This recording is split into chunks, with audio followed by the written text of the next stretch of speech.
তুমি মাটির আদমকে প্রথম সৃষ্টি করিয়া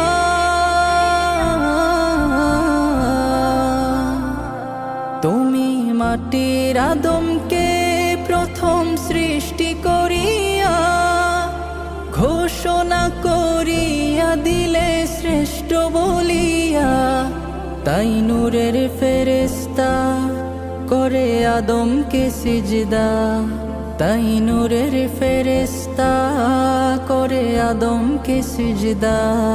তুমি সবার চেয়ে দিলে মাটির মানুষকে সম্মান।